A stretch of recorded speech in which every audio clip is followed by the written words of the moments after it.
Friends, welcome to my YouTube channel English learning with মন। তো আজকের ভিডিওতে আমরা ক্লাস 10-এর লেসন 1-এর যে গল্পটি রয়েছে অর্থাৎ ফাদার সেলফ বাই আর কে নারায়ণ, সেই গল্পটির ইউনিট 1-এর সম্পূর্ণ অংশের লাইন বাই লাইন বাংলা অর্থ বুঝে নেব এবং তার সাথে সাথে যে টেক্সচুয়াল গ্রামারগুলো আছে সেইগুলোও জেনে নেব এবং তার যে কম্প্রিহেনশন এক্সারসাইজগুলো রয়েছে সেগুলো সলভ করার চেষ্টা করব। তো চলো আর দেরি না করে শুরু করা যাক। তো দেখো, ফাদার সেলফ লিখেছেন আর কে নারায়ণ। তো প্রথমে আমরা এই টেক্সট বইতে যেটুকু অথার সম্বন্ধে আর গল্পটা সম্বন্ধে একটু দেওয়া আছে সেটা জেনে নেব। দেখো, আর কে নারায়ণ তিনি জন্মগ্রহণ করেছেন 1906 খ্রিস্টাব্দে এবং মৃত্যুবরণ করেছেন 2001 খ্রিস্টাব্দে। Is one of the leading figures of early Indian literature in English. তিনি হচ্ছেন, আর কে নারায়ণ হচ্ছেন একজন বিখ্যাত চরিত্র ভারতে যে ইংরাজি সাহিত্য, অর্থাৎ যখন ভারতে ইংরাজি সাহিত্য শুরু হয় গোড়ার দিকে, তখনকার সময় তিনি একজন লিডিং ফিগার্স মানে বিখ্যাত চরিত্র। His notable works include Malgudi Days and the Guide. তার যে বিখ্যাত লেখাগুলো অর্থাৎ বইগুলো রয়েছে তাদের মধ্যে হচ্ছে মালগুডি ডেজ এবং দ্য গাইড হচ্ছে খুবই একটা বিখ্যাত গুরুত্বপূর্ণ বই। হি ওয়াজ অ্যাওয়ার্ডেড দ্য সাহিত্য academy award in 1958 for the guide. 1958 খ্রিস্টাব্দে তার এই গাইডটা তিনি লেখার জন্য সাহিত্য একাডেমি পুরস্কার পেয়েছেন।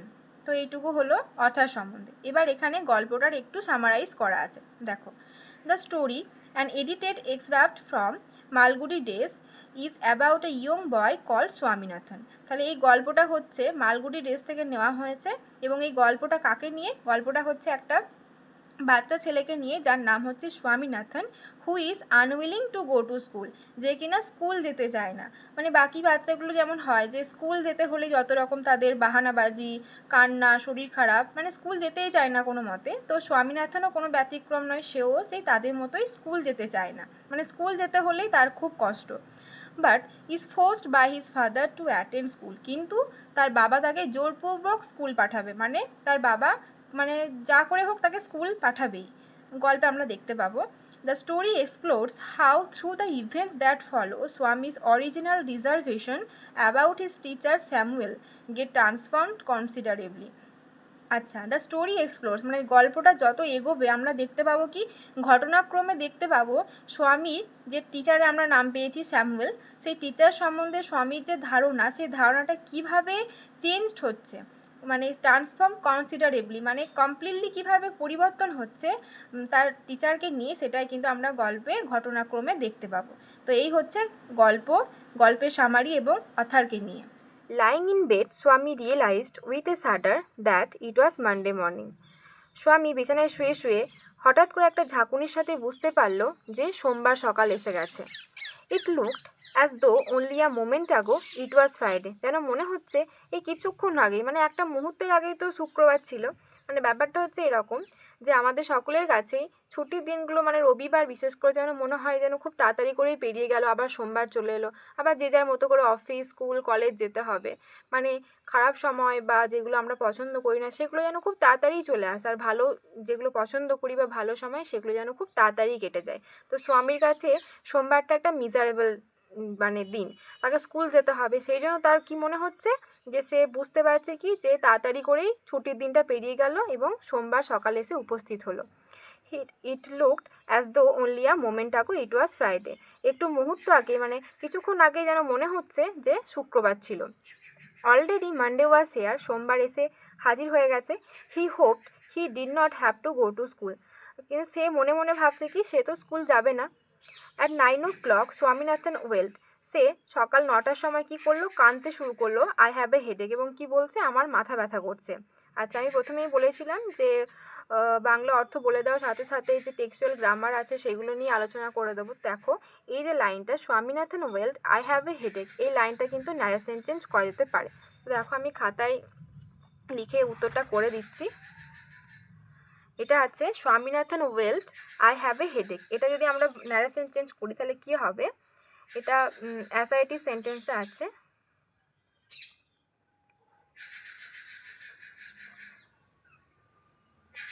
ওয়েল্ট, আচ্ছা, এই কমা কোটেশন তুলতে গেলে আমাকে একটা দ্যাট বসাতে হবে, এটা নিয়ম আমরা সকলেই জানি।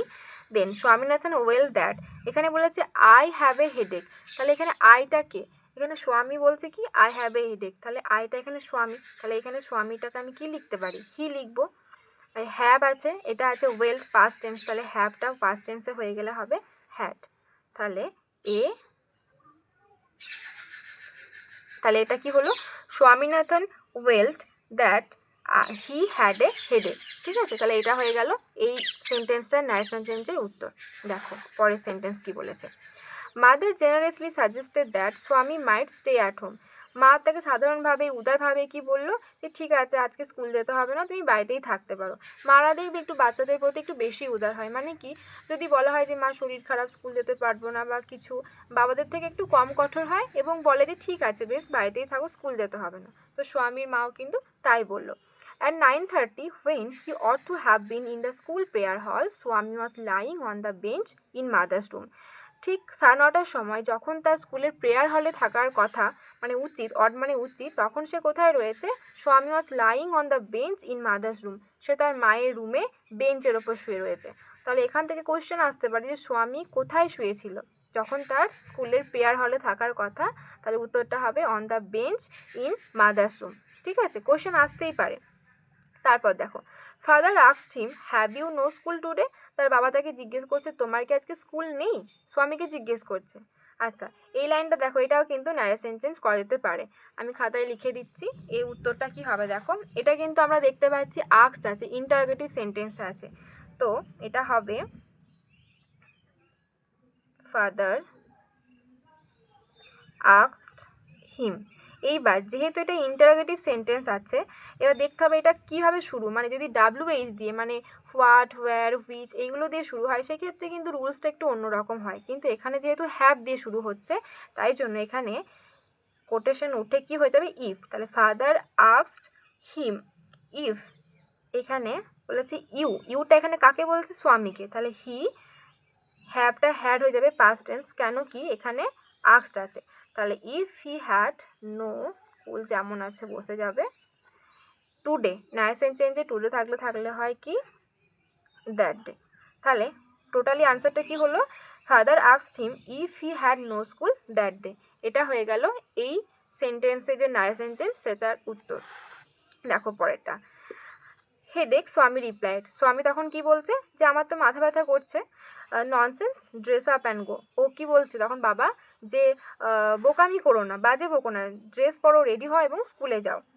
হেডেক, ও কিন্তু বারবার সেই বাহানাবাজি করে যাচ্ছে আমার তো মাথা ব্যথা করছে।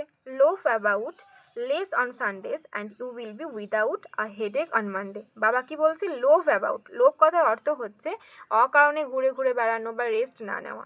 তো বাবা এখানে কি বলছেন, যখন ছুটির দিন থাকে, রবিবার থাকে, তখন তুমি কি করো, ঘুরে ঘুরে বেড়াও, রেস্ট নাও না, দিয়ে তোমার সোমবার দিন এসে যত শরীর খারাপ, যত মাথা ব্যথা হয়, তুমি রবিবারগুলো যদি রেস্ট নাও, একটু সাবধানে থাকো, তাহলে সোমবার তোমার শরীরটা ঠিক থাকবে, এগুলো তার বাবা তাকে বলছে। স্বামী new how strict his father could be, স্বামী জানে তার বাবা কতটা পরিমাণে কঠোর হতে পারে।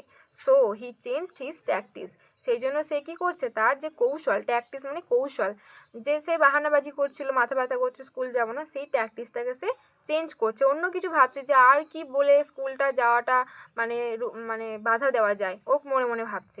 I can go so late to the class, তখন সে বলছে কি আমি না এত দেরি করে স্কুল যেতে পারবো না, ক্লাসে যেতে পারবো না, মানে ওইটা তখন বলা বন্ধ করে নতুন কোনো বুদ্ধিও কিন্তু ভাবছে মাথার মধ্যে। ইউ উইল হ্যাভ টু, তোমাকে যেতেই হবে, it is your own fault, এটা তোমার নিজের ভুল, বাবা বলছে যে তোমাকে স্কুল যেতে হবে, এটা তোমার নিজের ভুল, তুমি দেরি করেছো। What will the teacher think if I go so late, আচ্ছা আমি যদি দেরি করে ক্লাসে যাই তাহলে স্যার কী ভাববেন, টিচার কী ভাববেন। Tell him you had a headache and so are late, তুমি স্যারকে বলবে যে তোমার মাথা ব্যথা করছিল যার জন্য তোমার দেরি হয়েছে স্কুলে আসতে। He will scold me if I say so, he will scold me, এই হিটা হচ্ছে তার টিচার, স্বামীর টিচার, তিনি বকবেন, স্কোল্ড মানে হচ্ছে বকাবকি করা, মি হচ্ছে স্বামী বলছে আমি যদি তাকে বলি এরকম কথা তাহলে স্যার আমাকে বকবেন।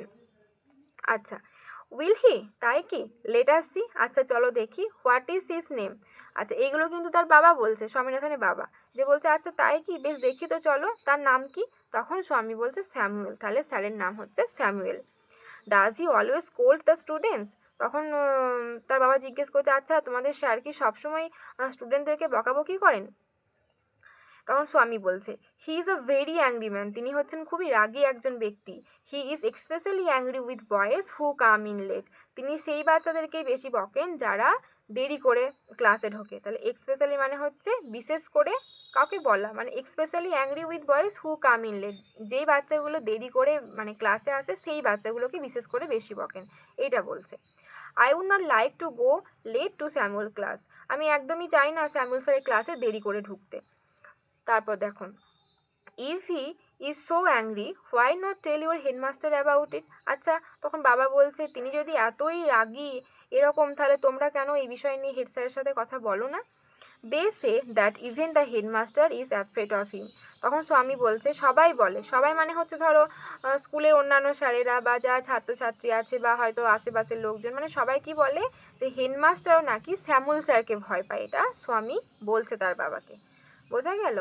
তো আমি সমস্ত ওয়ার্ড নোট তো বলেই দিলাম, আশা করছি কোনো বুঝতে অসুবিধা হবে না। তবুও যদি অসুবিধা হয় তো অবশ্যই কমেন্টে জানাবে। দেখো এখানে ওয়ার্ড নোটগুলো দেওয়া আছে। সাডার, যেটা আমি বলছিলাম ঝাঁকুনি। Shaking of body caused by fear, মানে হঠাৎ করে সারপ্রাইজ হয়ে গেলে, ভয় পেয়ে গেলে যে একটা শরীরের মধ্যে যেটা বলছিলাম শিহরণ জাগাবে, একটা মানে হয় না সেই ঝাঁকিয়ে ওঠা, সেই ব্যাপারটা।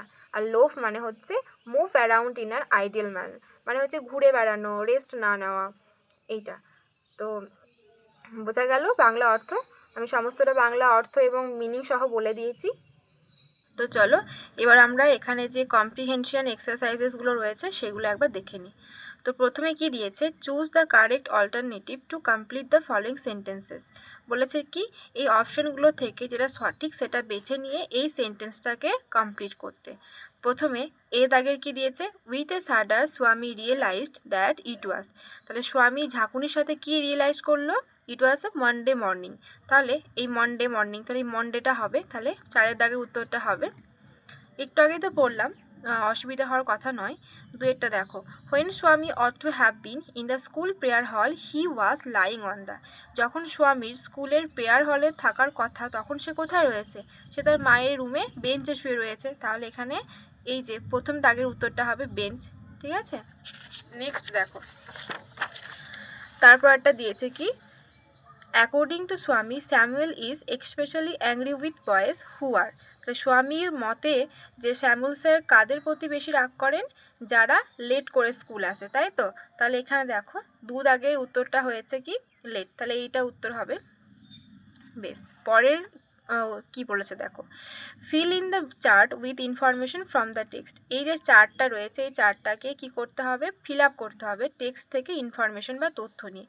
তাহলে এটা কি বলেছে, টাইম হোয়েন স্বামী কমপ্লেন্ট অফ আ হেডেক, বলেছে কি সময়টা কখন, যখন স্বামী তার মাথা ব্যথা নিয়ে জানালো। তাহলে আমরা প্রথমে দেখেছি কি যে অ্যাট 9 o'clock, তাহলে এখানে লিখে দেবো 9 o'clock। তারপরটা হচ্ছে এখানে লিখে দিচ্ছি আমি অ্যাট 9 o'clock, ঠিক আছে। তারপরটা হচ্ছে পার্সন হু অর্ডার স্বামী two dress up and go to school, কোন ব্যক্তি যে স্বামীকে ড্রেস পরতে এবং স্কুল যেতে বলল, অবভিয়াসলি এটা স্বামীস ফাদার, তাহলে এখানে লিখে দেবো স্বামী ফাদার। ঠিক আছে, তারপরটা দেখো, তারপরটা বলেছে name of the teacher mentioned by Swami, Swami কোন মানে স্যারের কথা বা কোন টিচারের নাম উল্লেখ করেছে, তাহলে এটা হচ্ছে কি স্যামুয়েল স্যার, তাহলে এটা লিখে দেব স্যামুয়েল। ঠিক আছে, এইবার পরেরগুলো কি বলেছে দেখো, বলেছে state whether the following sentences are true or false, provide sentences phrases words in support of your answer, বলেছে এখানে যে সেন্টেন্সগুলো বা স্টেটমেন্টসগুলো দেওয়া আছে সেগুলো ট্রু অথবা ফলস এটা বিচার করো, এবং তার জন্য একটা করে নিজের মানে এই যে তুমি এটাকে ট্রু বলবে বা ফলস বলবে এটার জন্য একটা করে সাপোর্টিং স্টেটমেন্ট দিতে হবে এবং সেটা টেক্সট থেকে দিতে হবে। তো এইগুলো আমরা ছোটোবেলা থেকেই করে আসছি, এইগুলো বুঝতে কোনো অসুবিধা হওয়ার কথা নয়। দেখো প্রথমে এটা দেখি কি বলেছে, স্বামী said that he had a headache, স্বামী বলছে তার মাথা ব্যথা করছে, এটা ঠিক তো, এটা ট্রু হবে, কারণ আমরা দেখলাম প্রথমেই সে কান্না করে বলছে কি যে আমার মাথা ব্যথা করছে আমি স্কুল যাব না, তাহলে এটা আমরা চোখ বন্ধ করে টি লিখে দেবো। এইবার এই যে সাপোর্টিং স্টেটমেন্ট, এইটা যে আমি সঠিক বললাম ট্রু লিখলাম, এটার জন্য আমাকে একটা সাপোর্টিং স্টেটমেন্ট দিতে হবে, তো সেটা কোনটা হবে দেখো, এই যে এই সেন্টেন্সটা at 9 o'clock Swaminathan wailed I have a headache, তাহলে Swaminathan wailed I have a headache এইটা হয়ে যাবে এইটার সাপোর্টিং স্টেটমেন্ট। এই সেন্টেন্সটাকে এখানে লিখে দিতে হবে এবং অবশ্যই কোটেশন দিতে হবে, কারণ কি এটা আমরা বইয়ের লাইন তুলে দিচ্ছি, এই কথাটা কিন্তু সবসময় মাথায় রাখতে হবে। ঠিক আছে, বিয়েটা দেখো, স্বামী was lying in his father's room, স্বামী তার বাবার রুমে শুয়েছিল, তাই কি আমরা দেখেছি স্বামী, এই যে এই লাইনটা, স্বামী was lying on the bench in mother's room, তাহলে এই কথাটা হবে এখানে হবে ফলস, এবং ওই যে লাইনটা দেখলাম ওই লাইনটা এখানে লিখে অবশ্যই কোটেশন দিয়ে দেবো। সিয়েরটা দেখো, অ্যাকর্ডিং টু স্বামী the headmaster was not afraid of Samuel, বলছে কি স্বামীর মতে হেডমাস্টার স্যামুয়েল স্যারকে ভয় পান না। এটা তো আমরা দেখলাম যখন স্বামীর বাবা তাকে বলছে তোমরা স্যামুয়েল স্যারের জন্য হেডমাস্টারকে কেন কিছু বলো না, তখন স্বামী কি বলল যে they say that even the headmaster is afraid of him, তাহলে এই লাইনটা হচ্ছে এর উত্তর। তাহলে এখানে কি লিখব যে অ্যাকর্ডিং টু স্বামী the headmaster was not afraid of Samuel, বলছে স্বামী বলছে হেডমাস্টার নাকি স্যামুয়েল স্যারকে ভয় পায় না, তাহলে এটা ফলস লিখে ওই যে সেন্টেন্সটা দেখালাম ওইটা লিখে এখানে আমরা কোটেশন দিয়ে দেবো।